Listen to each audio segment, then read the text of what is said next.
Ago. Ago. We are excited, happy, elated that this week we have an extremely interesting topic. And the topic for today is gendered iniquities. And Dr. Ntewusu, he was the very first person to sign up for seminars. As soon as we announced the seminars were coming on, he said, I know what I will present on. It will be entitled Gendered Iniquities. So he is dealing with labor, he's dealing with sex, if we can mention that word, and it should be very, very interesting. And as our chair for today, we have Dr. Ntewusu, a very familiar face who needs no introduction, but I will give him a brief one. The Honorable Dr. Ntewusu, he's presented before and he holds the record for the most viewed video in the shortest amount of time, over 50 views in just a few hours, for his on Datura, labor relations and sex. So with no further ado, I will pass it on to Dr. Ntewusu, an expert on social history, and he will in turn introduce our speaker for today. Thank you very much, Dr. Obalule. Good morning, ladies and gentlemen. And I'm pleased to introduce to you the speaker of today, Dr. Ebenezer Ayesu. Dr. Ayesu is an outstanding historian and a senior research fellow in the Institute with a specialization on chieftaincy, family, church, slave, and colonial history. He has several publications to his credit in the respective fields that I've mentioned. Dr. Ayesu also has great understanding of labor and global sex issues, with a great appreciation of what it takes to truly make a man or a woman happy. Today, Dr. Ayesu will give us a presentation titled Gendered Iniquities, Aphrodisiacs, Sex and Labor Relations. Without further ado, please join me to welcome our speaker for today, Dr. Ebenezer Ayesu. Thank you, Dr. Ntewusu, for the nice introduction. And I must say that as a historian, my work, and for that matter, historians in general sometimes be compared to pastors, ministers of gospel, because our tool is the word. We use the word for our various objectives. One, as a way of, for the pastor, abolition based on some level of judgment. The historian, as a way of explaining, we don't pass judgment. And that's why, if you look at my topic, I said gendered iniquities, question mark. I'm not saying now what we're going to hear or discuss is good or bad. So I've put, that explains why I've put gendered iniquities in question mark. You make your own judgment, I'm only going to explain. And on that note, I welcome you all to this presentation. I hope at the end of it all, we begin a dialogue for us to look at it. And I'll start with what I term inspiration, and our good old Echo will help us with two important inspirational high-life music. Ebenezer, and as he prepares to give us, take us through why this, I'm using these two songs as a vehicle for us to understand the underpinnings of sex and labor, and for that matter, use of substances, which is termed aphrodisiacs. As here, all both male and female come in the other side.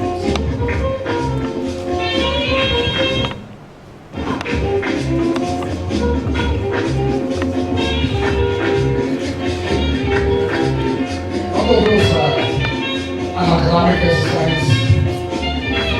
You want to do one or two things while seated. You are given. But those are class of history class, not a chapter.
For our non-Ghanaian family members, the first song by Iniquities, which is Soja Lafia, is great and talks about work. Here, the work is more of a sexual, whereas for some, sexual life is exciting based on the man's instruments. For others, it's not exciting. It's a hazardous task, but it's part and parcel of life. Then Senior Didonko, who happens to be the late Senior Didonko, who happens to have come from where I come from, in Kwapim, where respectability is expected of everybody. Right from birth, you have to show signs of respectability because of parcel of Presbyterian training. And he had to come out with a song about rivalries among women, wives, school-wives. So what is it? What we're on to the two menus? For what is food? I will use my cooking skills to gain the attention of our husband. And then the other said, oh, is that so?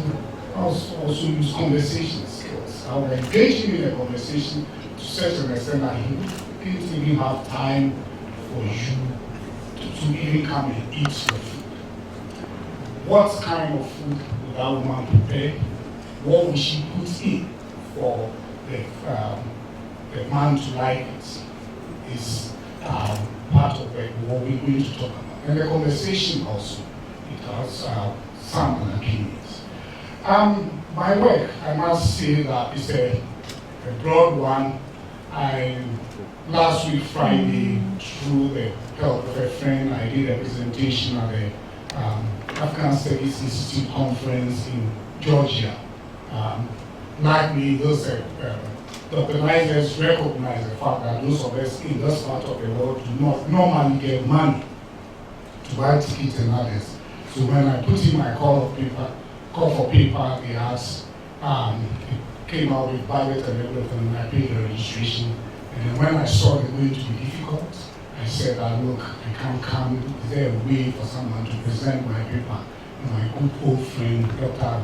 Ukunti, formerly of the history department, and read it, we had the remarks and everything.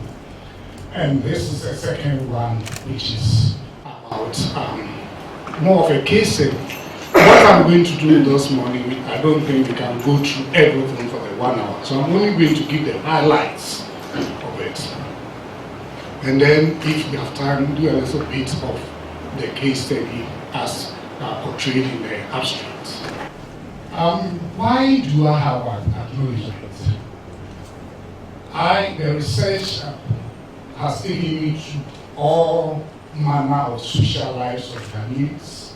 So, and the most important of these are chop bars. And the proprietary chop bar is in Nsawam. Likewise, you have bar in Nsawam. But besides the two, I've visited several, Tudu and others. I don't go there just as a visitor. I go there to eat and through that listen to engage in conversations and others. I have a man beside Ayesu, not the original name, because he was not comfortable with me publicizing him when he does not know exactly what I'm talking about because he cannot read, so I respect him. I've also been to a place, a woman, a priest, about Wahana of Faith Tabernacle. So that's also an experience. And then there's an old man who goes around here selling herbs.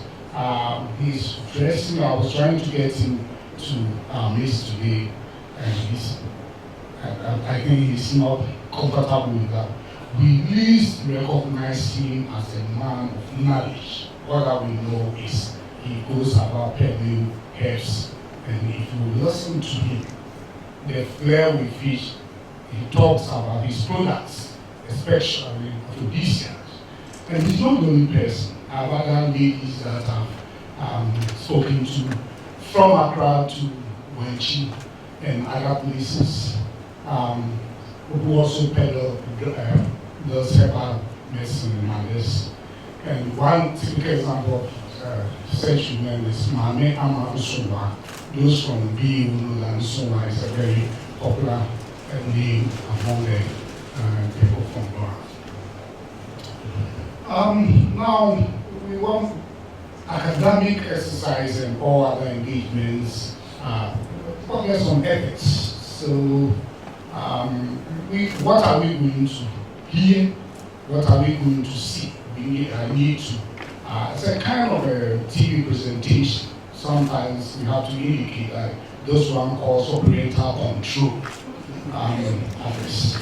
There are a couple of people around here who are old, but still, if you want to hear this song, you turn left and right to see if your mother, your grandmother, or any elderly person is around, then you sneak out. You don't want to be seen to be listening to such a presentation. So first and foremost, we have strong language. And it's not just this presentation. If you are going to engage in the research on aphrodisiacs and others, strong language. Mentioning of the genitalia, female male comes in a very raw nature. No apologies and others. So it is there. It's also because of an aspect of aphrodisiacs, we're going to deal with spirituality, magic, charms, shrines, and what have you. You go to a Christian prayer camp, people there all talking about, what they desire, what they want, and what they are provided is purely aphrodisiacs. And so it's there. So you have to know it. And maybe convince us, this is a fold I want to go in, and you go. Then there's also this issue of invitations. Invitations in the sense that as you engage in the conversation, at some point, you are invited by the patron to engage. And let me give you an example. I was interviewing a woman, and the woman said that this one will make your waist strong, your manhood. as what he said. For the sake of those who are not eating this morning, I'll try to not to be mentioning raw ones, but in some instances I'll do. So if you want your manhood to be strong, then you add those A, B, C, D, and then I said, and what is it for? And what do I use it? When it's strong, what do I use it? He said, oh no, you have to then sleep with your woman, and then and I said, I don't have a woman. He said, oh, a gentleman like you, a man, and then you could imagine the adjectives that she was bringing up. Then, as a conclusion, after all, I'm also there. I'm there. Then I pretended not to have heard it. So we ended the conversation. Another time it came up again. Have you tried it? I said, I told you I don't have a woman. Then she also replied, I told you I'm available. Then her body language just showed that she meant business. Yes. So, and ever since, anytime I encounter her, and she's not the only person, speaking about 3-4 people, I've asked other people who buy their products, and they tell you that, hey, this woman, if you don't, if you are ready, they'll fall for you. But let me sell this caveat, not all of them are that. Some genuinely are selling just for money, and then we just tell you that, okay, then you better, or you keep it whenever you get a woman, you use it. And it's the same thing with the men also. And not only the peddlers, the spiritualists also do.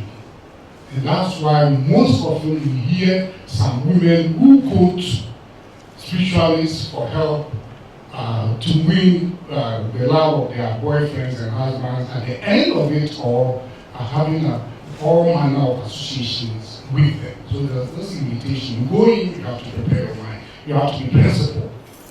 What are you going in for?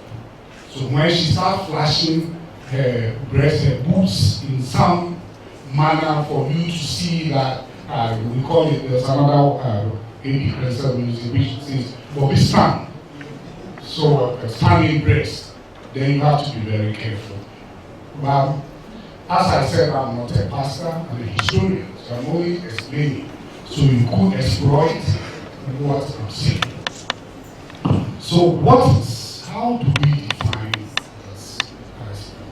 And first and foremost, let me state that there's this huge museum at Indiana University, Kinsey Institute. They have a huge museum, and Kinsey Institute is all about studies of sex and all manner of relationships. So you go there about 3 floors, and they're all there. So I took a course, and then we had to visit the museum. I went there, and from the pictures on the wall, I told the professor that you are lucky my mother is not here. And then he said, why? He said, my mother wouldn't allow me to come to this room. He said, at your age? And I said, yes. So I'll take some pictures, and then when I go home, and my mother tries to inquire about what I was learning, I'll give her some of the pictures. I've not gathered the courage. I have a picture, but I've not gathered the courage to give to her because she will be disappointed. She didn't send me, she'll tell me, we didn't send you to school to go and learn those things. So I saw that substance and then looked at it and decided to look for the various definitions given to it. We have the Encyclopedia of Food and Science, and then the Continuum Complete International Encyclopedia of Sexuality. And in the other definition, they trace the history of Aphrodisiacs to Marrakesh in Morocco. And throughout the centuries, men and women have attempted to enhance their sexual experiences with a variety of substances, including chemicals. And the universality of it might have informed the name, the technical term for that, the sex substances, aphrodisiac, which comes from the Greek goddess of love, Aphrodite. Those of us who took classes at FUE, we know that the Greek attribute everything of love to a goddess called Aphrodite. So that's So, what generally, if you want to describe define it, is a food, drink, drug, sense, or device that promotes living can arouse or increase sexual desire or living. So that is it. But if we want to open up, we add all manner of products that increase sexual performance. All manner. Growing up, I overheard one of my grand-aunties, two of my grand-aunties having a conversation. They said, you know what, first of all, I took him to the bathroom, bathed him like a baby, and then dressed him up in bed, stepped out, roasted plantain, not a ripe one, a green one, ate it after I brushed my teeth. And when I went to the room and I opened my breath fell on him, oh, he was so mad about me. At that time I was in classes, so I didn't understand. When I started this research, then I was, so that's what my grand-auntie, and she was the 70s talking about the good old days. So, for her, some also chew roasted, what do you call it, corn. That it has a nice flavor.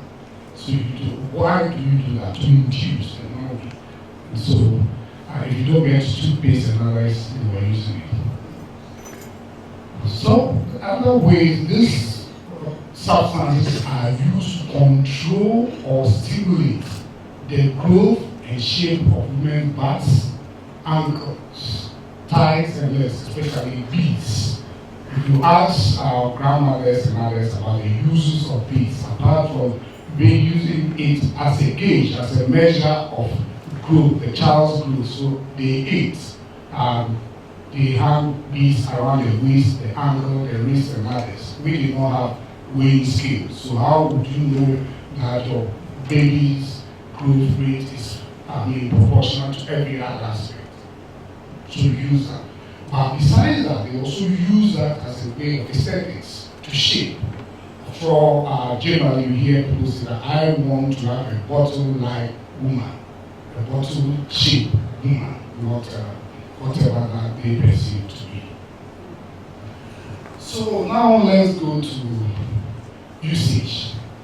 What is a below substance element? And here, there's so many in terms of food. I don't think we've ever imagined why a woman will sell food, especially food, tuzafi, rankun, okunte, and others, and then heap the waste of a cook on the food for her husband or her grown-up sons. And then if it's a hen, female hen, a hen will give the womb to, she will either take it or give it to her older daughters. That's one. Why that? Or if you go out, I have a classic picture which unfortunately we couldn't, it's in my email, I don't know how we could get it, it's on my cell phone, later on I'll switch it on and then pass it on and you see. Go to chop bars, and when men are ordering their food, chop bars, you don't sit, normally you don't sit for an attendant to come and take your orders. You go there. You look straight deep into the soup and then direct the woman what type of fish, meat, whatever that you like. And you could imagine the way men go about dressing for the biggest and the juiciest, what do you call it, testicles of a goat or a sheep or a cow. And they are expensive. Very, very expensive. So the popular ones, you go and then they have the big bowl. They've isolated all this into that bowl. So the men will line up and then the islanders, how much is it? Oh, put it on. Add another. Some will take more than 4, depending on availability of funds. It's just for a purpose. And on and on. And I think the late Professor Paul in his encounters with the Ghanaian Times at the peak of the revolution, the big quarrel with him, the way he was chastising the government, so they got someone to take him on. And then Professor Ansari, his elements, just brought out his agile performance, sexual, comparing it to that of a pig. So I have a picture, we will look at it. In those research, I managed to go to a friend, the bakery. And then luckily here were two pigs mating. And I said, oh, the dog was not telling lies. So in that case, the pig with the genitalia is very important. And those of us who know of cows and horses, they have a very long genitalia in terms of the male. So it's also an important addition. Then there are some substances that are incented. These normally are spices, and from ginger to whatever imaginable perceived spice that is thought to or perceived to be very helpful in us. And what does it do? According to my informants, such insertion removes moisture from the vagina and thereby makes it dry and pleasantly stressful at the onset of lovemaking. If you go on, this is necessary in view of the fact that a watery vagina, commonly referred to as watermelon, is considered undesirable in most African societies. So if you reflect on it, you come to understand those incidents of rape. Someone picks 10-year-old girl, 11-year-old girl, and others, and then you ask yourself, why? How come there are so many grown-up there? No, because this is important. Penetration is very important. And it shouldn't be as if you are penetrating, you go, you take a big sack and then put your hand in and out. So it has to be regulated. And if you play big crystal again, Moses, that means Moses. And there's that section which says that we want the small girls, they have vitamin A, B, C, D, E, F. You interview them and then you ask about those, and you realize that it's a philosophical thinking. And this is very important now we need to look at.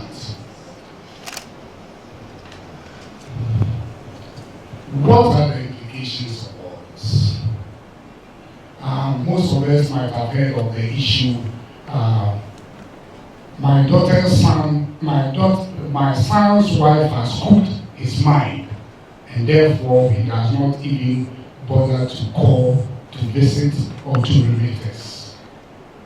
So that's a strong perception. And let me do one confession. Before coming to do my MPhil here, I was an education officer. Professor Ayesu and he created an office called Circuit Monitoring Assistance. I was one of them, and our work was more of spy. You go to the area, you take your report and everything, you come back. You don't stay there and others. And because of this perception that someone could put in a substance in the food, and that person, with the intention of winning me over, is something I learned from my students. I went to a village primary school, adults, so all these things, we have it. I knew it as I was going. So I never ate in any school I visited. Or whenever I went and they wanted to offer me food, they said, oh, we have a nice food chair here, let's cook for you. I said, oh, I do sell cake in this house. I said, yes, go and buy cake for me. With the belief that she wouldn't get my time, any no suspicious addition of substance in the food. So I've grown with that. And this research opened me more into experiences of other people. And so the idea, they might talk about someone's mind has been cooked, especially men, hold some measure of truth in that. And it's usually done through the use of aphrodisiacs. Spousal beating, and here I mean men beating their wives. When my informants the spiritualists, a malam, then the herbalists, the Hanafi, Tabernacle, and others, they all attest to the fact that when you use serpents, there are precautions you have to take. If you don't, it will backfire. And when he does that, the man who sat you on his shoulders, even when you're going to your bathroom and whatever, will this time around treat you as a doormat. So he cares less whether he's hitting with his belt, with his walking stick, whatever, any imaginable thing that comes into, because it's like, this woman used something on me. This is the devil I've lived with all this while. So how come I didn't recognize right from day one that this was a devil? She might have used to show me. So let me beat her up. And it fits into this issue of mental problem also. One, disappointed or someone who regains his consciousness might say, I must pay you back. And men are quick at doing that. It's very easy for a man to put you and a woman to make her mad than a woman to do that to a man. Only few men do that, but men are very common. Besides that, some of the precautions spelled out by those who provide the mechanism that will give us aphrodisiacs do not, in most cases, have effects spiritually on our mental behavior. So it's very, very important to take note of that. And sometimes you go and then they tell you all that it entails to have it, and then you decide to back out and say, no, when we've reached, you have to.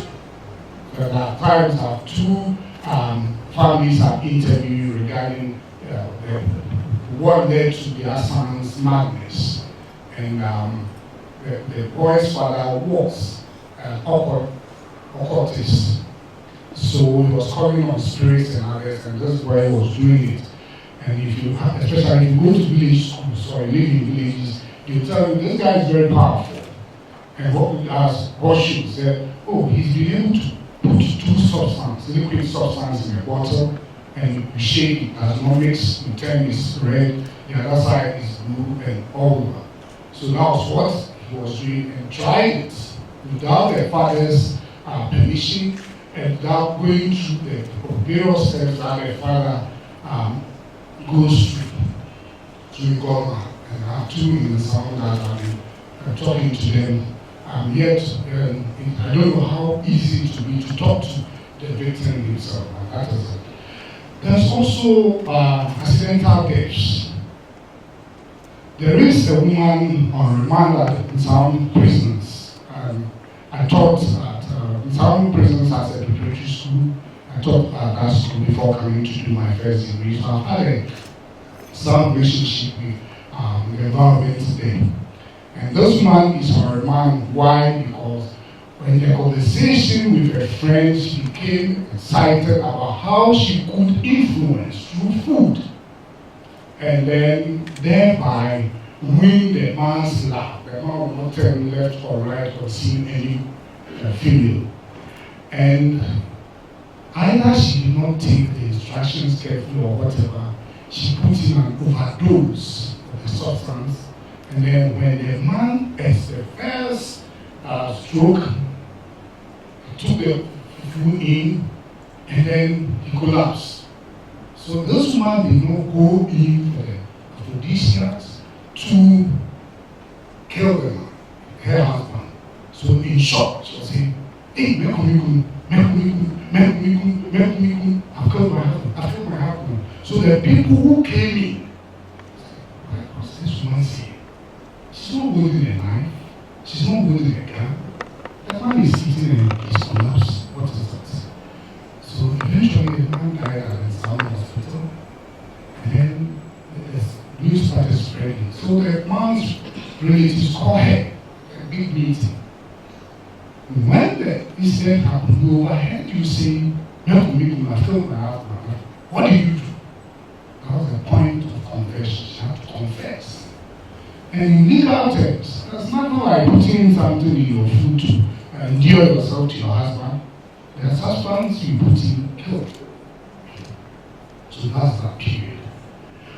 There's also this issue about insertion. There's one that those of us who eat meat a lot, thank God I don't like palm soup. If you like palm soup, then you have to be very careful. There's this insertion whereby a woman could go to a malam with meat, and then the concoction will be prepared. She inserts the meat in between her legs, depending 3 days, 4 days, 1 week, or whatever. And then she brings it out, prepares a delicious palm soup with you, with the meat. You eat it, she's warm. She's warm. But then you also differentiate between that type of insertion. Those of us of old school, you remember in the 70s, 80s, mokular sugar mummies was a very common thing. That type of insertion was not for love making, but to make money. So most often the insertion is done whereby a snake enters the woman's legs and then lives in her womb. And from time to time will come out vomit money. That snake is spread with sperms from young boys and men. So every now and then it has to, and I think that was one of the reasons why mokular mummies became a target in the 1979 revolution. Besides the proclaimed capability, there were other perceptions about their spirituality, and that's why a number of them were beaten, molested, and killed, and whatever. So there's also that one when we talk about this insertion, but it is there. But then it's not only women who do it. Men also have their own version. One has to do with rapping. So you go for it.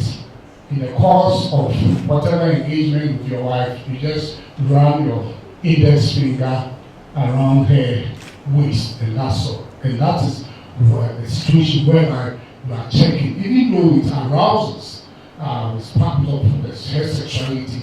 The other spiritual reason is that you want her to remain faithful to you and you alone. So that is that. And that's why sometimes you hear that couple have an intercourse, a boyfriend and a girlfriend have intercourse, and then they can't separate. They become like dogs.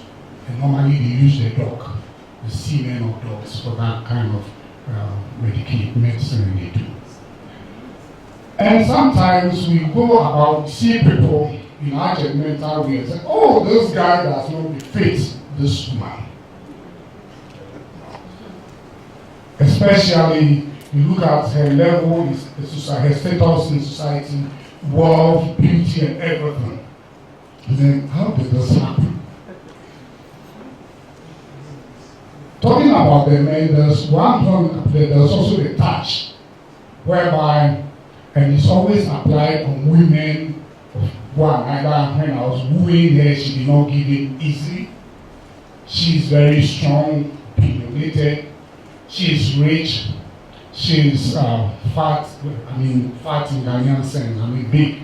She wears extra large and others. So you have that. And then all that in the course of sex, as the sexual game, all that you do is you be tapping the wall. So the amount of taps you do, your penis become enlarged, and then also it becomes long. And that is why most of such people, you hear them that I will show her, I will let her cry in bed. Not crying out of excitement, but crying out of that pain that she's going to get with this elastic lip. And the disadvantage, they'll tell you the next thing, they'll do it for you at the end of it, or they'll tell you that at the end of it, or you're going to be wicked. You, the man, yes. So it's going to work spiritually, but at the end of it, or you're going to be wicked. The thing tells me it's 10 minutes. So let's go through these pictures. The food you see here, ordinarily, this is food, but only God knows, and then the one who prepared it knows what she has put in and for what intention. So she's dishing the process. It's normally done if you know what the person likes, the man likes. So you go and ask you, what is his favorite food? Then you mention it. And then he tell you all. It's very important you succeed in your quest because that will be an addition. You're going to be an advert for him or her. So we have that. You know the man on our left, he's very popular in Ghana. He's into everything. He's planning to be the president of Ghana one day. This is their trade. You go there, you tell them, they'll tell you, this is what we do. This is a man. I don't know him, but I just brought him a picture from the internet for us. So here we are with two sets scenes, the pig and then the cock. The pig here could be on the female and then be pushing in and pushing out 100 times. We never get tired. So if you have such an agile waist, why don't we use your genitalia to, as a part of our food we eat, to pass it on to men? And the same thing applies to cock. Leave out of those of you who were born in Legon campus and others, you don't see this most, but go to the smaller towns and others. And what a cock could be on hand for 5 minutes, dumping and doing what they are doing. So it's very important. Here are some of the products. And it's a big business, big business. If you don't have time to go to any part of Ghana, just go to timber market. Counterbound to timber market is there. All over. You tell them what you want and they'll give it to you. Why would someone go in for a large penis? Ideally, it's good to have a woman in XX wearing exercise underpants. So you hear some people say that my husband says I'm getting too weight is increasing and you need to slim down. Most men, even though they want you to slim down, they don't want you to slim down, they only the caution. It has to be there. AB Prince calls it shock absorber. And the same thing. And the third picture is one. This is a prophet. The woman is dead, and this is not his wife, daughter, sister, or mother. This is a client. She's gone there. And you go there for so many years. And you go there for so, she's now battling her spiritually. You know why men don't come to you? The evil forces in your family have put a shroud around you, cloud. So you need to be cleansed. There's a church at Nsawam, Dr. Ayesu, on your way to, just after Prisons Junction, on your way to a brick, is there over there. Every first Sunday of the man adores the woman with olive oil. And woe betides you if you have hair on special places. You became. And they are excited talking about this. Why? Because in the course of that exercise, they are going to get all that they want. So, Dr. Matheus gave me 5 minutes. So, let me use 2 minutes. What is the exam case? As my abstract shows, we have incidents of all broken homes and others and complaints of, hey, my husband was transferred to Wechi, to Idra, to Kumasi, and never came back. Oh, did he die? No. What happened? He got married to another woman. He's all over there. And unfortunately, there was a tractor factory, Kwame Nkrumah's mechanization program. He established a factory there. And then when they started doing field servicing, and these men went to Idra, the purpose of servicing tractors bought from the company. And at the end of the day, they established them. So how did it happen? I remember I presented a paper some time ago, not on this month. And that's the same paper I presented at Georgia last week, Friday. So how did it happen? Then I was giving graphic description of how those men there ended up winning the men. So labor, sex, and aphrodisiac. And it was not done to say that he did not do it with his eyes open. How can someone go about without opening his eyes and you don't understand? Then I came to understand. I went to Presbyterian Training College at Ekopon. I had a good classmate. He was a good friend. She was a friend to the general manager of Nsawam Tractor at the time we were in school. And so I mean, the way the man was visiting and the funds he was bringing, she became an envy. I mean, people envy the ladies, so they started talking about it. Eventually, when we completed school 3 years later, we heard that she was at the point of death. And then the gossip started coming that eventually the man's wife had also gone, you do me, I do you. So if you went to Wenchi for it, and this lady came from Wenchi, the man from Central Region. If you are from Wenchi, you know this. And therefore, I also go there, people preach to us. Maybe that lady nearly went mad. She's back to good health. She's married, and here she visits some family relations on campus from time to time. With this work, I'm going to, when she comes around, I've called her, it's all good. Oh, it's good to know that your mate is here and others. It's a bait, because I want us to sit down, I'll give her the paper, we talk, and if she's willing, it becomes a principal informant. And if she's not willing, I leave it like that. So that is my story this morning. Thank you once again for bringing you all here. Thank you.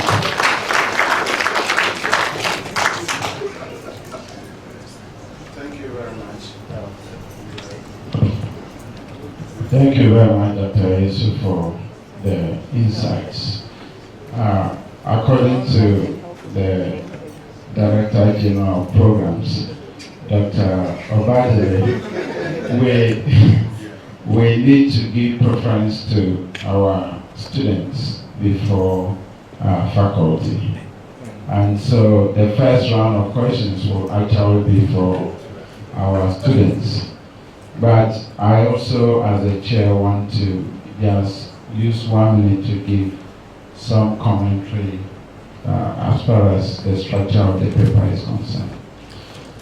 I think perhaps we need to separate issues of charms from aphrodisiacs, because issues of aphrodisiacs have to do with real consumption or insertions. And so we should take out the charm aspect from the real core discussions as far as aphrodisiacs are concerned.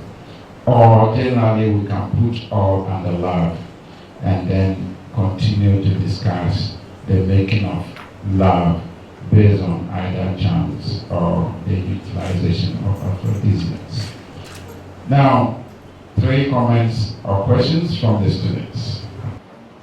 Thank you, Dr. Ayesu, for a very interesting presentation.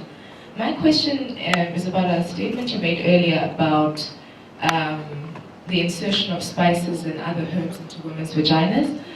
You also mentioned that this makes it pleasantly stressful at the onset of lovemaking. I'm trying to understand how a dry vagina would be pleasurable, and pleasurable for whom?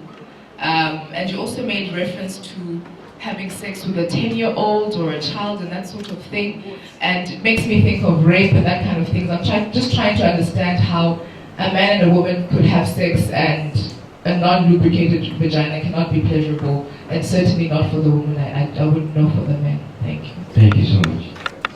I want to know examples, some aphrodisiacs. Very short pictures. Let's know some examples. Thank you. Because I realize some guys also fly together with things and everything and want to know all this. Thank you for your questions, examples. Ntampe. Ntampe. Marijuana is one. Roots.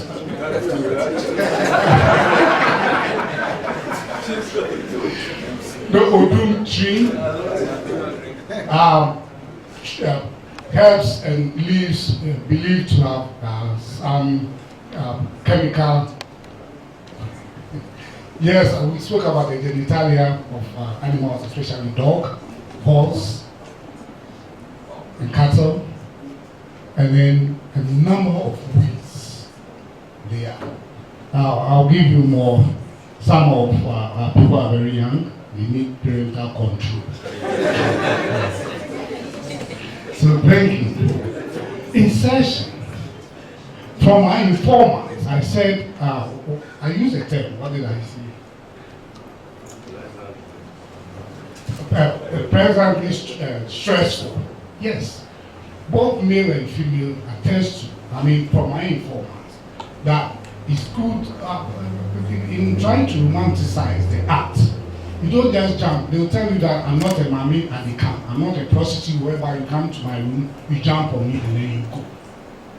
There should be it's a slow process. And this slow process demands that you reduce it. Yesterday there was a news item, that Peace FM has a health program. And someone sent a text asking a doctor, what do I do? My marriage is on the brink of collapse. Why? Because my husband claims that my vagina is too open, loose, and therefore he doesn't like it. So that pleasure is both. And in Ghanaian parlance, you hear some people say, it sweets you, it sweets me. So it's not only you, the man who enjoys it, the woman. It's stressful because penetration, when the penetration is being done, in the full text, you realize that the men say that as you penetrate, it should be slow enough for the woman to, for some lubrication to take place, so that when you go in, you don't perceive that you are enjoying watermelon. You know, watermelon, when your mouth is full of water and everything. So that's the pictorial description that they're giving to that. Rape, yes. 10-year or even a 50-year-old woman without consent is rape. But again, I said that this is the perception that the ideal way to enjoy sex is to have a watertight vagina. In that case, this is a young girl, she's not giving birth, she's not opening up. So why don't I go and stop following these women, some of whom have had multiple partners, some of whom have had 10 children and others. You get me? So yes, rape, and so we should look at it from some of the cases. While we sit down and say, why should someone go in for underage girl for that? That person has it. And I pray that by the time you leave Ghana, you might have mastered the tree language. I'll play that, there's a song, maybe Crystals, those who are working with her could help her to understand it. Moses. Play it, and then when you get to that level where he's talking about the benefits derived from a younger girl in sex, he demonstrates it. He said, Imuna, it is in it that we get vitamin A, B, C, D, E, F. As if he's reaching organ. So that is the process that they want it. So every year in your elements, So I'll not take out the issue of rape, it is. But how do we try to explain? The psychologists would explain it differently. But I, as a historian, knowing that those things are used in this way, yes. Dr. Ntels, it will be difficult to take out charms from aphrodisiacs in an African setting. Why would someone insert meat in her vagina for a number of days? And it is not surprising because go to Achimota Forest right now, some ladies have been there for over 4 weeks, fasting and praying for boyfriends, for husbands. So here I am, I'm in the house, I have this. and someone tells you, you bring it. You don't just go to the market, buy meat, and then put it in the pot, and then you say you are doing. No. The essence of it is, the man sells it. There's a root which women use. They chew and swallow the contact with their saliva. And they tell you that when she does that, sex act becomes extra pleasant. It's like the sweet taste you get as you chew is what you, the woman, and then the man is going to get. So in an African setting, the linking the two will be a problem. You have to understand why they do that. I've gone for an extra large woman. I mean, someone who wears extra large underpants. In Ghana here we call it pants. And how would I enjoy? How would she also enjoy? Take the glance. Go to Bukom and others, and you realize that the men are proud, just as the Ethiopians do. Any confrontation with an Ethiopian, he will tell you our women are beautiful. Sometimes you look at the man and the way he's so why don't you talk about you when you're talking about me? Even if I'm ugly, I don't care. Our women are beautiful. That's the perception of Ethiopians. You go to Bukom, the same thing. The man will tell, hey, Ulemi, I can't. Onako, I can't do that. It's that. You don't know me.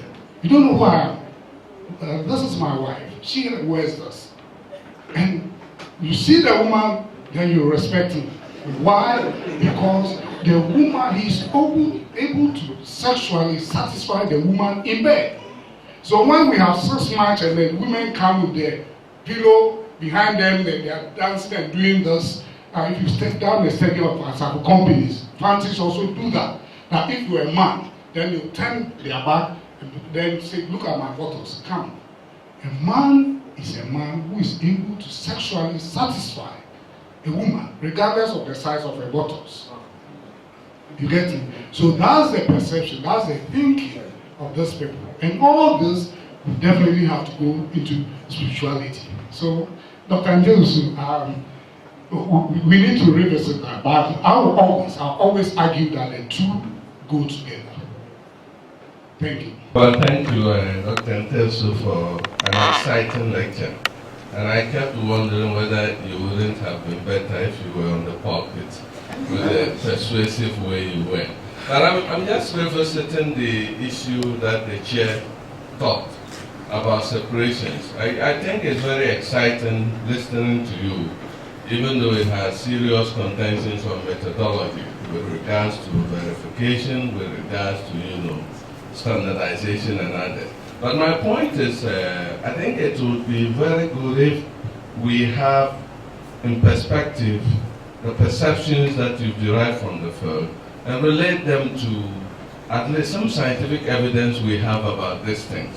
In your presentation, I expected, for example, to see things around, for example, we know of the ordinary energy drinks, we know of Chinese ginseng, we know of Viagra, we know of other things that have a leaning towards scientificity, and not only for performances in terms of sex, but the generality of, enhancement drugs.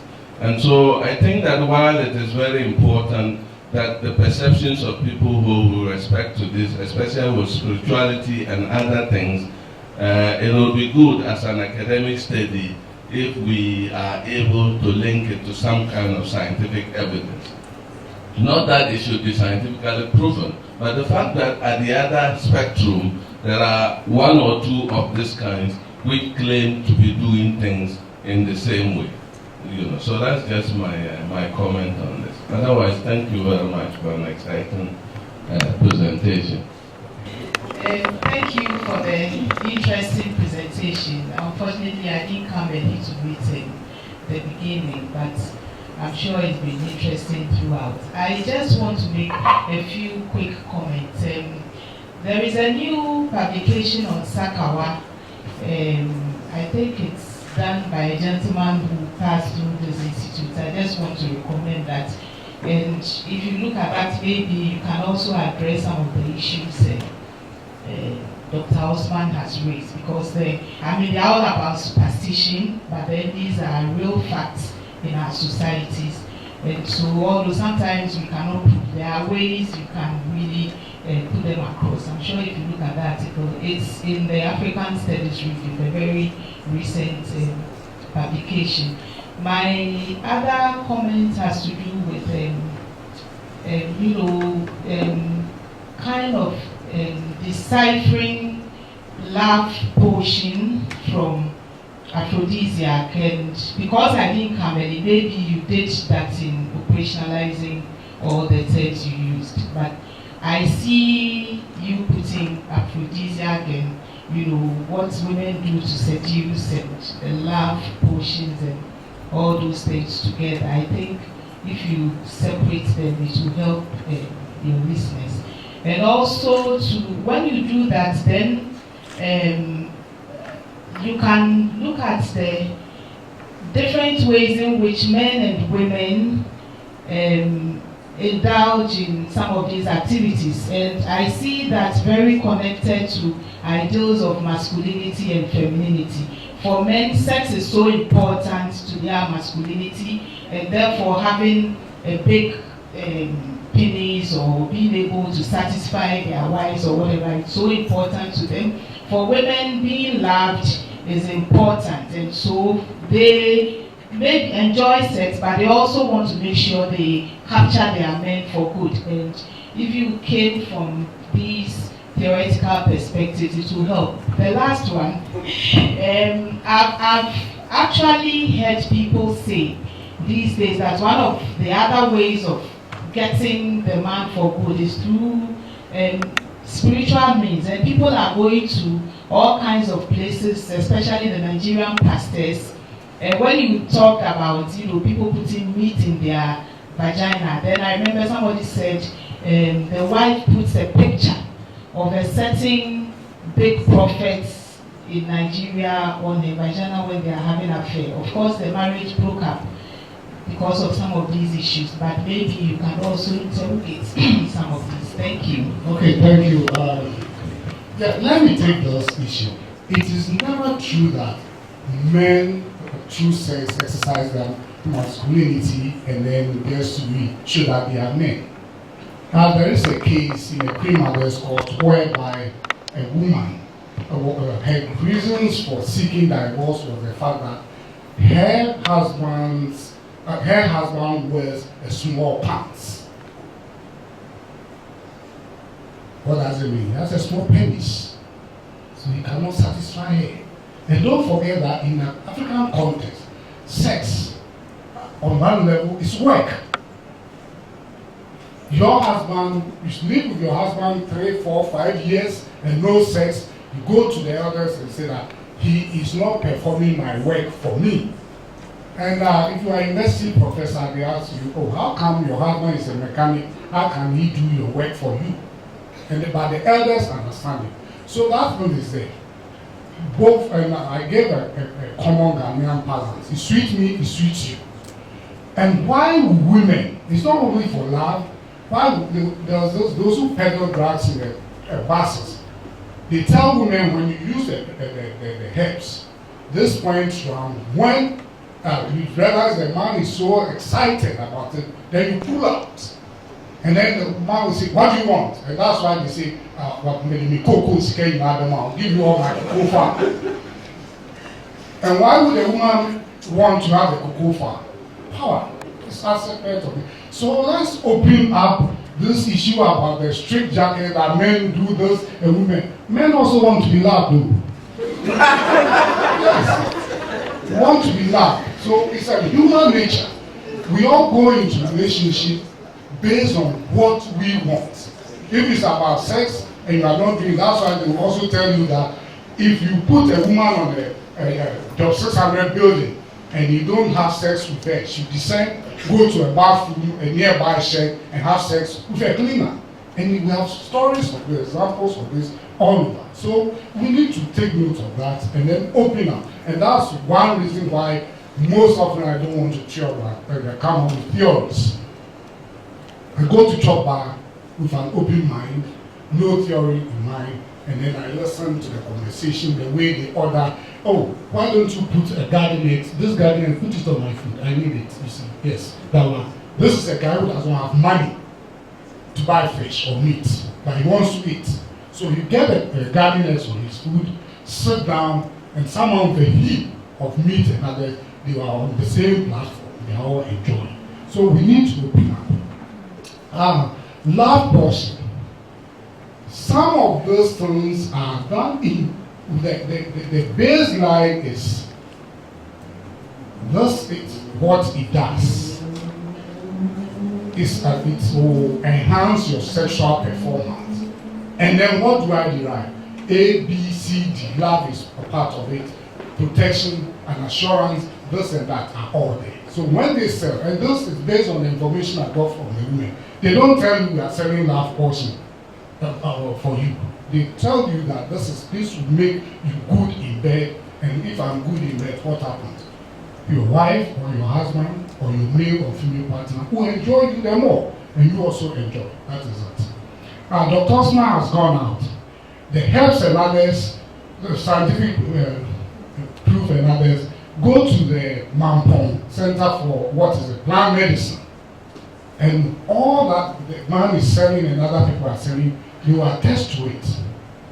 Yes, I wanted to make it more raw of a local study.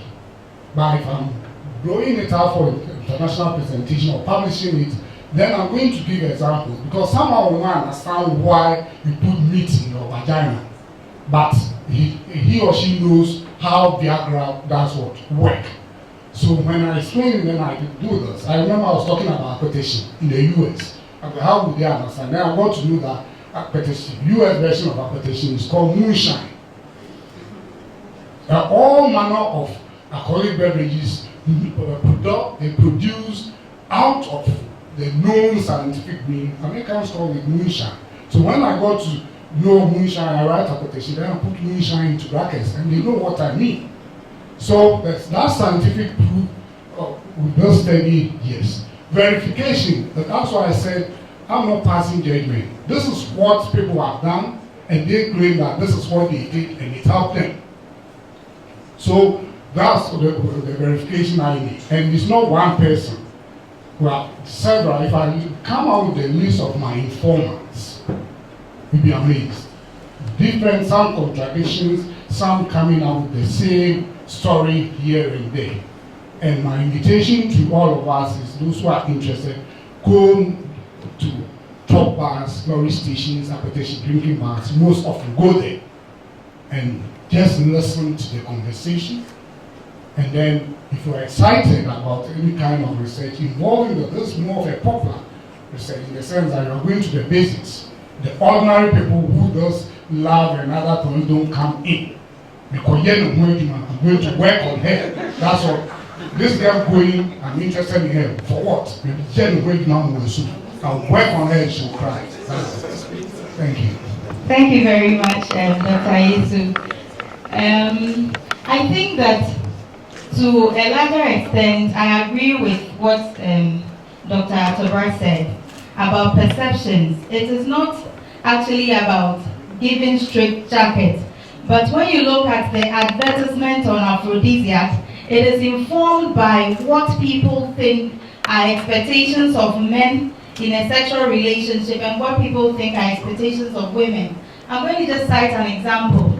The term mirror. If we just literally, we can just say that my lord or my husband. But when they are doing adverts on aphrodisiac, they say, why is that expectation of a man? It means that if you are a man and you have, and we can all see the adverts where the man is going to work and his food is not properly covered, and all of those mannerisms, those things that women do that show that the man is not performing. So in a bid for the man to claim his masculinity and not be challenged, he has to use the aphrodisiac. So it is not just about people putting straight jacket, but I think that we have to look at some of these things. And then for your interviews, I was also considering something. You said something about men using portions to get women. I don't know if you try to find out if they have some earlier experiences. We all know back from our secondary school days the concept of for girls, where men will, so if that informs their choice of their decisions as they grow and they're finding difficulties with men. I'm still struggling with how somebody can insert meat in the vagina for a number of days and it will not stink and nothing will happen. I can't get the scientific. I don't know how to put it, but I'm still battling with that idea. So if you can speak to that some more and how you as a researcher, you also discuss that issue. Thank you very much. But overall, it was an interesting presentation. It appears that I have two related questions. One is about your methodology. What sample did you use? How many people did you interview? Did you have a focus group? The list goes on. My other part is my so what question. You have given us a lot of information. The question now is so what? What impact does it have in society? What kind of analysis can you draw from all of these? Okay, I'd like to thank you for a very interesting presentation, very informative. I had a question related to the one where you mentioned the man and woman can end up sticking together. That in Nigeria there was a film, a Nollywood film called Malcolm, which literally translates to "Don't Climb," and it's a type of so-called juju that the husband does on the wife, so that if she's cheating on him, then she would be caught because those two would end up sticking together. And of course, they can't just walk around together throughout society. They have to eat and drink and do other things. So I was wondering about this idea of sticking together because in the Yoruba context, it's an anti-aphrodisiac to make sure that your woman is faithful. Also, with the satisfaction, I was wondering if from the people you interviewed, was the satisfaction based on size? Because you mentioned enlargement. Some of them talk about, lasting throughout the night. Was it based on time period duration? Was it based on orgasm, amount of times of orgasm? What were the factors, or was it multiple factors, or were they singled out in terms of satisfaction in that area? Okay, thank you. Oba, I'm happy you brought in those kind of those of us who want to have evidence. So it is there. I've not seen the sticking together myself. I've heard stories, more than 10, but I know of 2 women, one from my hometown, who, as a result of this, at the night, instead of going to sleep beside the husband, slept at the doorstep. And then the man came to call her 3 times, and then quickly the man got to know that this is what has happened. So you go in front of, it's been about 10 years, but you go there right now, in front of the man's house, there's a long bamboo pole, and on it hangs the woman's loin cloth, which you use for during that sex exchange. It's there. And in Nsawam, there's a mad woman going around, sometimes naked, other times partially clothed with blood. I mean, there's something at her back, protruding. It's about between 4 or 5 inches, and she goes around, and most of them, when she sees a man, that's when she insults another. She speaks English, so I don't understand that. But the people around say that that's what the man did, and when she cheated, she fell into that state. So it is there, and being an issue of spirituality, it's very difficult to go behind that. So you only listen to, and that's why I interview the professionals, the priests, priestesses, herbalists, and others. And they all confirm that yes, those things are there. If you do this, and they always tell you, if you are not careful and you go against it, sometimes they put you on, especially they tell you don't eat this or that. I know of a man who does not eat pineapple, and whenever you ask him, why don't you eat pineapple? He say, oh, yeah, you are too small. And when I went behind him, I got to know that that's something he prepared as a result of a practice he went through. So that's it. Prof, my methodology varied.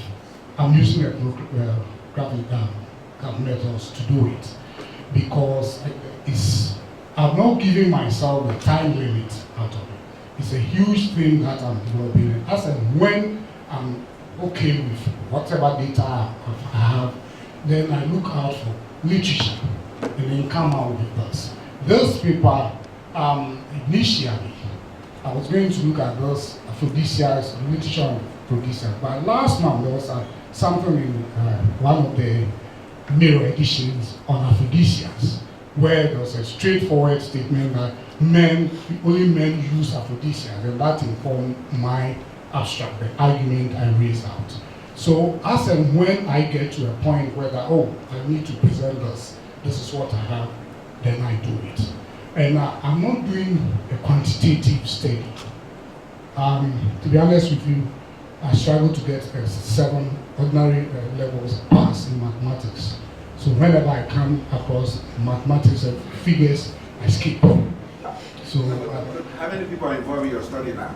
So far, I've spoken to more than 50 people. 50. Of various themes of it, yes. So your question brought out the danger.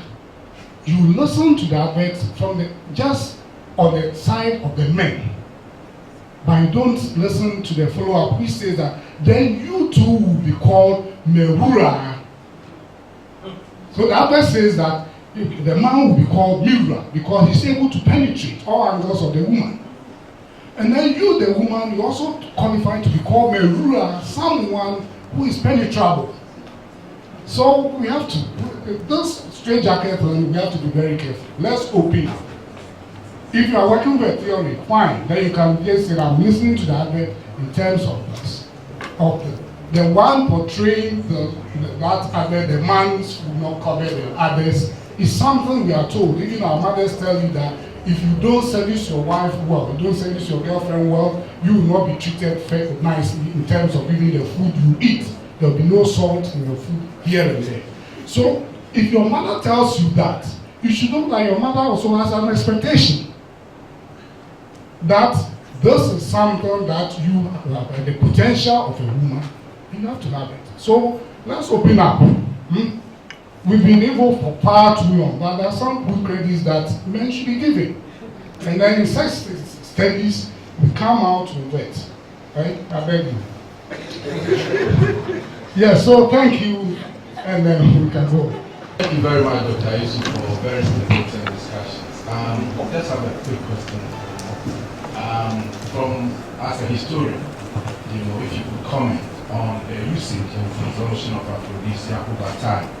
Would you say in contemporary Ghana, the usage and consumption has increased over time, and if so, why? Secondly, I'm not too sure about the outcome of this project, whether it's going to be a book project or an article. But I think your audience and readers will be interested in knowing some further disaggregation of data. For example, which socioeconomic groups are significantly more likely to resort to usage and consumption of aphrodisiacs, and why? And then also, is there the potential of variation across setting with respect to rural and urban areas in the usage and consumption of aphrodisiacs? Thank you. My question was about the title, Gendered Inequities, ? And I know that you were saying that you want to leave it to the judgment of the audience, but it seems to me that you are raising a question and in an indirect way saying that there is not an inequity there, that men and women use aphrodisiacs to obtain power through sex in various ways. And so I just want to urge you to pursue the analysis further. People can agree or disagree with that, but looking at the elements of power, looking at how, I know you were saying that you were not so much looking at theory, but once you have the data, and it's very interesting data, analyzing it from the perspective of power, maybe Foucault helps here or other scholars, but how aphrodisiacs and sexual performance are used in power and domination and subordination. Mine has to do with the music. You started with the music, and I like the music that you started with. For me, as somebody in the performing arts, I also want to know the role that music also plays, because your definition also says talk about enhancement. Has music any enhancement in sense of sexual appeal? Thank you. Yes, thank you. Let me start with when Dr. Santi got up to ask his questions, I said it's 10. Because I've asked him questions all over to this one. I taught Dr. Santi at Prisons Preparation for 2 years, class 6, class 7. So that's why at one point I mentioned him specifically, directing him to my source. So that he knows. Yes, Richard, yes, they use, definitely as a historical study, it spreads over time. I gave an example of my grandaunt talking about what she ate before going to bed. Roasted plantain. How many people today say that I eat roasted plantain, brush my teeth, go to bed with my partner, and through conversation I'm able to arouse him? I know people still go to bathrooms, as she said, with their partners to bath and others. But it's changing, new forms. Those of us, the old school guys and ladies, we know Saturday night powder. Yes, what was it used for? Why do some older women still keep that powder and use it? And when do they use it? The issue of bees. Now, even the nature of bees used in pre-colonial times have changed. Now, people wear dog chains and they tell you, this is bees. So it's changed. The socio-economic. Across board, I'll make a sweeping statement. I do concede that I could be faulted here at a point. But I will do a sweeping statement to say that it's used across board. But what is used, Dr. Osman talked about Viagra and others, it depends on the person's pockets and then his or her knowledge of. So if one group of my team is saying that I'm going to look at I have one paper that I've sketched looking at the rural area. What is aphrodisiac to them? How do they use it? How do they talk about it? And then we come to the urban. Let's take Lagos as a sample size and let me start talking to students. It's very different. I expect them to come up with different. So yes, it's a cross-board study that I'm doing, but I do agree that depending on what audience that I will be presenting, I'll have my focus. This is what I'm looking at, and then do it. Monica, thank you about the topic issue. Yes, it's an issue that as I develop, I'm not going to use gender iniquities throughout for everything, or I can use it and then based on my focus and then objective, decide as to how to answer it based on the data they've given me. I'm still going through the colonial records, looking for aphrodisiacs and Mreku, who has been helping me. We've not come to. Then I told her, you know what? The European officials will be talking about dangerous substance. And depending on their perception of what a root is, it could be classified as dangerous. So that's the angle. So if I want to go through this historical stages and others, I've been to the archives and I'm still searching. And I'm also listening to people. I had a brother-in-law, he's deceased. He and my cousin, much older, they are of my mother's age. We went to, at one time, he wrote a letter, he gave a letter to his son to be given to a friend. And then we opened the letter, we were in secondary school Form 2. We opened the letter. And then at the last end of the line, it said, greetings, Kokoro, my Kokoro. the sound you get when you are locking a door. Then what is this thing? So the conclusion was that we've been beaten by the man. I mean, his age and experience. He used that we thought we were smart. We opened his letter to read, but there's a line we cannot understand. Then, at one point, we're lucky these two guys were talking about, have you seen Kokro? And they said, oh, she was here about 2 minutes ago. Oh, there she comes. And this lady was my brother-in-law's girlfriend. So that term Kokro was like greetings to my girlfriend. So when we finished Form 5, we thought we were old enough to engage him in conversation.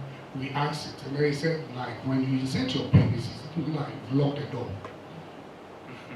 And others. So all these things come in. Well, music as enhancement, yes. A number of those incidents of teenage pregnancies and others take place after funerals, after concert parties and others. Music is on all over. And then the explicit, let's go and play those guys' music, and then or go to a public area where the music is being played and the gestures tell you that this is it. And then when you have another important aphrodisiac, alcohol, in the system, then it's easy to start with. I have a paper on Oyemani Okwanpe's funeral talking about reenacting of a Kwapin history through his funeral. And that's what happened. Someone, the boy goes, they meet, they get a girlfriend, he gets a girlfriend, they have a child, the name and everything. And that's the nature of a Kwapin history.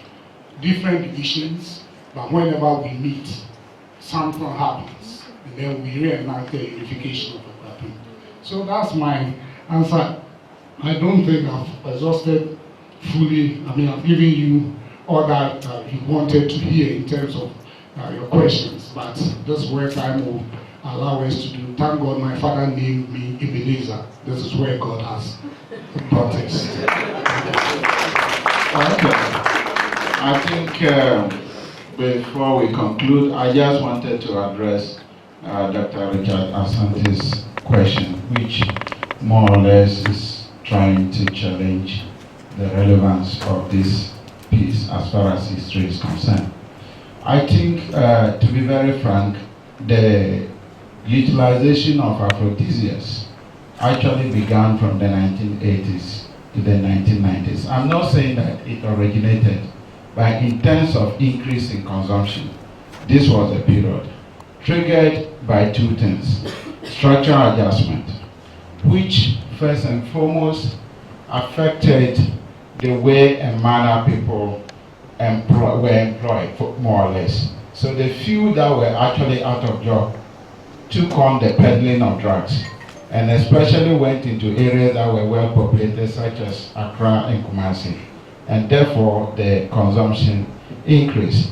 Another effect was the fact that people began engaging in transactional sex from that period, because their basic sustenance was taken away from them. And for people to gain from sex, not in terms of excitement, but in terms of longevity in the activity, they actually patronize some of this. So the 1980s to the 90s actually spurred the increase in consumption of these aphrodisiacs. Typically, as an academic exercise, I would disagree with you. If he's talking about urban areas, okay. But if we want to go to the rural areas, then it takes back far. So it's a big conversation we started. Let's go. No, I said if you, I think as an academic, you should accept suggestions. The issue is that we are talking about increase, and there is hardcore evidence. If you take Ayinam's writings, you will see this. There's hardcore evidence talking about this kind of patronage. And I think it is relevant for you to access or go in for some of this literature to be able to back the paper up with this historical evidence. So on the basis of this, I would like to thank Dr. Ayesu, who also taught me as well. So I was his student in 2004-2005, so he's really done a very good job. If we are in a capacity to talk this way, it is also as a result of his inputs and training. So once again, let's thank him for this interesting presentation. Thank you. All right, I'd like to thank Dr. Ayesu for the very informative presentation, and also our chair, Dr. Ntosu. It definitely got people talking. It even got our chair and our presenter talking back and forth to each other. It looks like we've been doing this forever, but we're actually coming to the end of our semester. We only have 2 more presentations after this. That one, and then one from Dr. Obadele Kambon will be coming for the last one. So, we'd like to thank him once again, Dr. Ayesu, for an excellent job. Dr. Ntosu for a good job chairing, and you as well for coming out. Give yourselves a big round of applause. Thank you, and see you here next week.